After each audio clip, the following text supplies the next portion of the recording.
জুলাই আগস্টে ছাত্র জনতার অভ্যুত্থানে কর্তৃত্ববাদী সরকারের পতন হয়। এর ফলে দেশের আর্থিক খাতে সংস্কারের সুযোগ তৈরি হয়েছে। তারই প্রেক্ষিতে 3টি টাস্ক ফোর্স গঠন করা সহ সুশাসন প্রতিষ্ঠায় কাজ করে যাচ্ছে বাংলাদেশ ব্যাংক। নতুন মুদ্রানীতির শুরুতে এমন কথা তুলে ধরে বলা হয়, মূল্যস্ফীতিকে আসছে জুনের মধ্যে 7 থেকে 8% নামিয়ে আনতে আগের মতোই সংকোচনমুখী মুদ্রানীতিতে থাকছে কেন্দ্রীয় ব্যাংক, যেখানে নীতি সুধার ও বেসরকারি খাতে ঋণ প্রবৃদ্ধি অপরিবর্তিত রাখা হয়েছে। আমরা চাই ইনফ্লেশনটা যেন জুন মাসের শেষে, অর্থাৎ জুন মাসের ডেটা যখন আসবে, এটা যেন 7-8%-এর মধ্যে থাকে।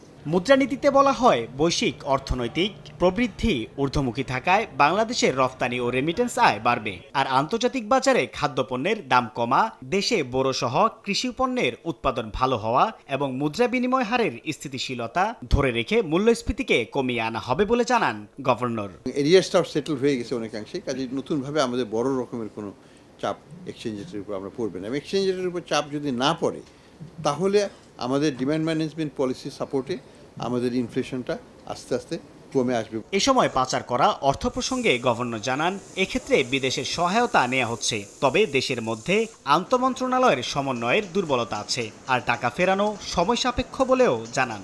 আমরা অ্যাসেট রিকভারির ব্যাপারে আমরা বড় রকমের উদ্যোগ নিয়েছি, জয়েন্ট ইনভেস্টিগেশন টিম ফর্ম করা হয়েছে, এবং এই ব্যাপারে আমরা প্রতিদিনই ইন্টারন্যাশনাল ক্রাইম এজেন্সি যেগুলো আছে তাদের কাছ থেকে আমরা সহায়তা পাচ্ছি।